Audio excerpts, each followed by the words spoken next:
Olá a todos e a todas, o meu nome é Catarina e hoje venho falar de um livro que não tem tradução nem no Brasil nem em Portugal.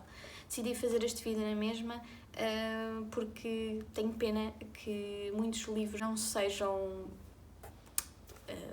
não tenham intervenção não é, nos nossos mercados editoriais, tanto nacional de Portugal como aí no Brasil, e por isso eu falo dele na mesma, falarei dele na mesma e espero que um dia possa mudar o título deste vídeo para um título em português.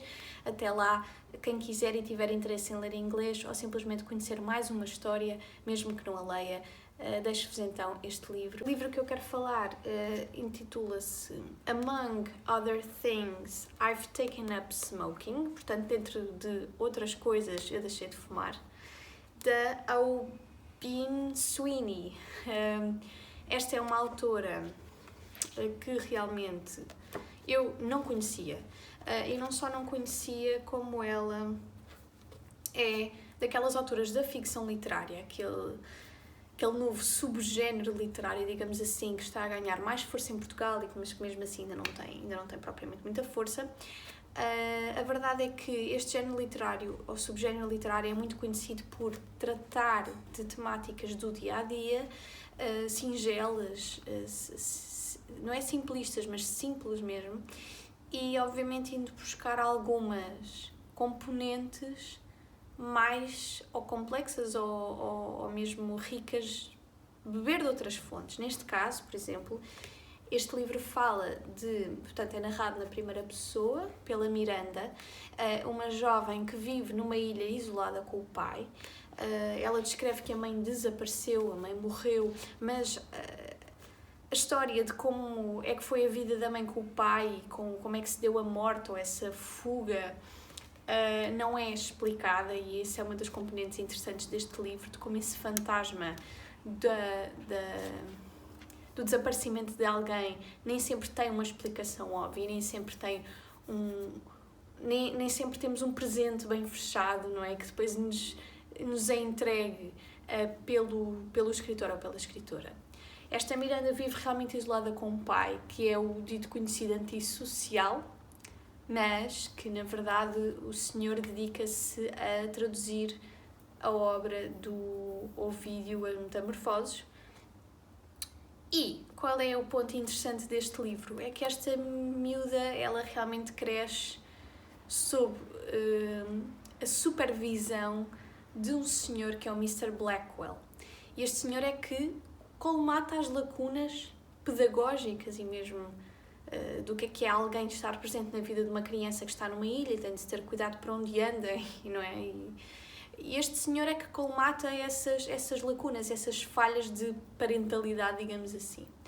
Este livro é-nos dito logo desde o início, talvez porque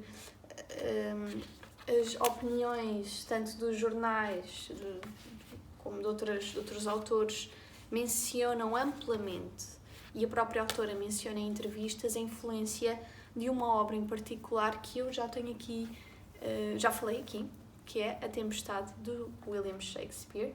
Tem vídeo aqui no canal, se tiverem interesse, já mais antigo. A Tempestade do Shakespeare influenciou muito a execução deste livro, porque a nossa personagem principal chama-se Miranda, e nós temos aqui uma Miranda, que é a filha do Próspero, que é assim a personagem principal, talvez, deste livro.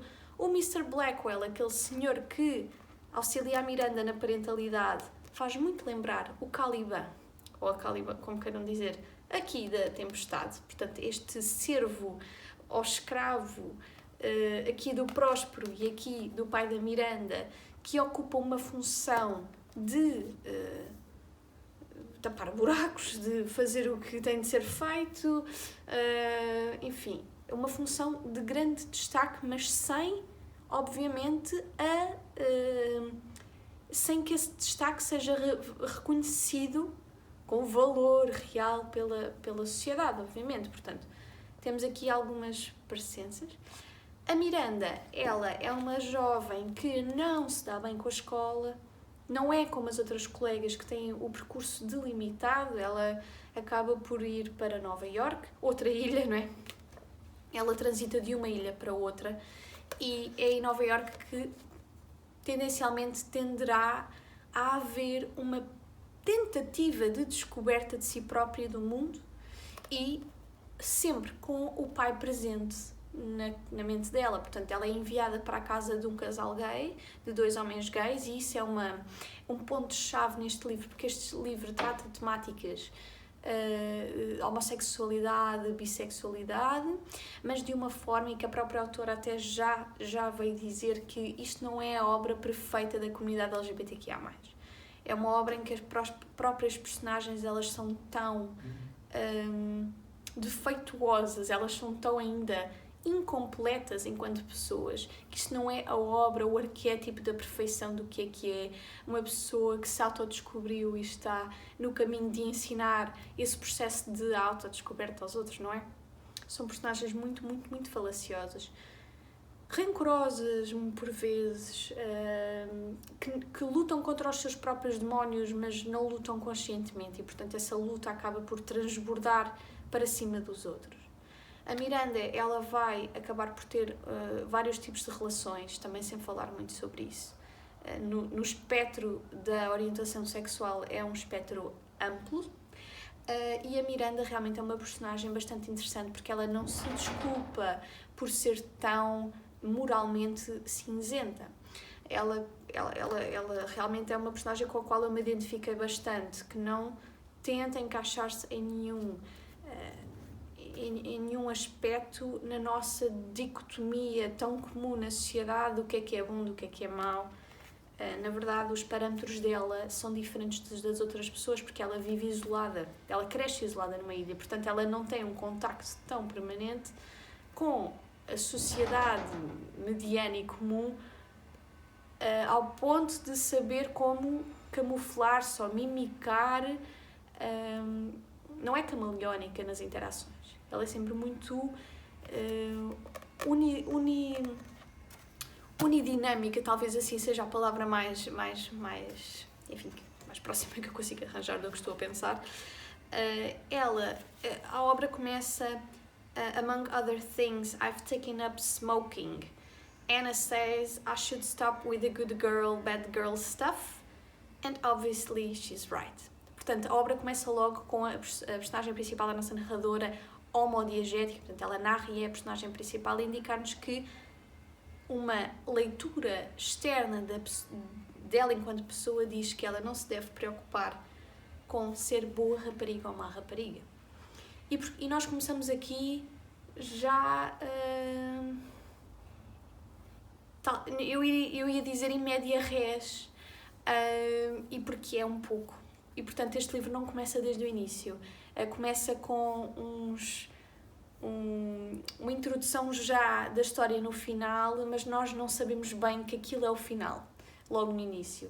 E, portanto, é muito engraçado como a história depois anda para trás, rebobina. Muitas referências fazem à mitologia, e especialmente há aqui uma parte que eu gostei bastante, que foi a reflexão sobre as ninfas na mitologia e o facto de elas serem personagens passivas. A própria Miranda reflete acerca do facto de a própria personagem do Narciso ser, nas palavras dela, um tanto ou quanto patética, mas ter um propósito. A beleza dele era o seu propósito. E as ninfas não. E eu já tive a oportunidade de comentar isso noutra rede social. Os Lusíadas trazerem muito à baila essa questão da Vênus, a deusa, invocar as ninfas para obter algum tipo de... quando eu digo privilégio, é de favor pessoal. Portanto, ela envia as ninfas para iludirem, aliciarem homens, seja aos ventos, seja para tratar das necessidades dos navegadores. E a Vênus instrumentaliza as ninfas, porque as ninfas não têm realmente personalidade, elas não são deusas, são seres mitológicos de categoria inferior. E a Miranda diz sempre que ela não quer sentir-se como a ninfa, ela prefere ter um propósito supérfluo, mas ao mesmo tempo que lhe dê essa constância na vida, e ela vive muito na ambiguidade do que é que pretende para a vida dela. E ela, será que chega a alguma conclusão? Sendo esta obra bastante realista nesse sentido, eu penso que o facto de a personagem nunca conseguir atingir uma espécie de clímax interior é o que me faz acreditar que este livro é tão bom e tão puro e tão honesto nesse sentido. Um dos aspectos que me comoveu particularmente foi não só as referências e os ecos da Tempestade do Shakespeare, que é um livro que eu gostei bastante, são os ecos também da Metamorfose do Ovídio, livro que eu não li, mas a certa altura a Miranda diz que o pai dela é uma pessoa que não muda porque ele é como uma espécie de novelo de lã que fica preso em si próprio por estar a acontecer tanta coisa, tanto fio enliado, não é? Que depois acaba por, a expressão que ela usa é explodir na tentativa de se tornar, e ela diz que as histórias do Ovídio não são sobre o que é passível de mudança, mas é sobre o quão difícil é o momento antes da mudança. Quando nós sentimos que tudo vai explodir e que tu não vais conseguir colocar as peças no lugar. E se as peças não forem colocadas no lugar certo, tu tens de inventar novos lugares para as peças. E realmente esta descrição é muito sintomática, talvez, do que nós sentimos enquanto sociedade, num conjunto, por estarmos sempre nestes espaços liminares, não é? De mudança, de tentativas, e este livro realmente interpreta esses sentimentos de uma forma comovente. Não consigo não traçar algumas intertextualidades entre a Tempestade do Shakespeare e a personagem Miranda da Tempestade do Shakespeare e a personagem Miranda deste livro. A verdade é que a Miranda no Shakespeare ela é a única personagem feminina, e quando eu digo que a Miranda no Shakespeare, aqui na Tempestade, não é uma personagem principal, na medida em que ela absorve o patriarcado de uma forma tão natural que acaba por ser um complemento muitas vezes da ação. A verdade é que esta Miranda no Shakespeare ela é uma personagem subordinada do seu pai.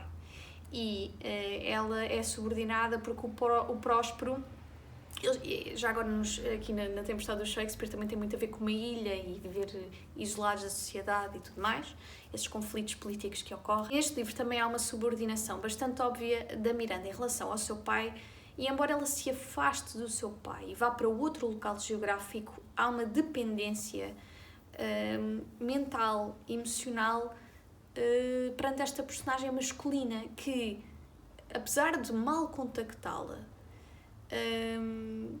exerce uma força e um domínio muito intensos em relação à filha. E é como a Miranda do Shakespeare. Tanto que o que eu senti ao ler as duas obras é que elas se comunicam bastante bem no que toca ao amor enquanto mecanismo e instrumento de interpelação do poder hierarquicamente superior. O que é que significa isto?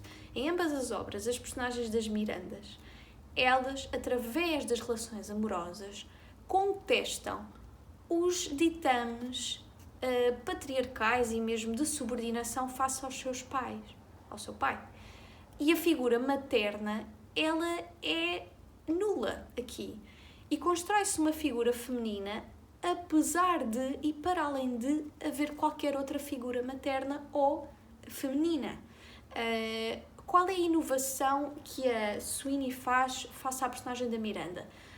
Torna esta Miranda menos dependente emocionalmente do seu pai, na medida em que ela extravasa as concepções sociais que o pai impingiu enquanto cresceu.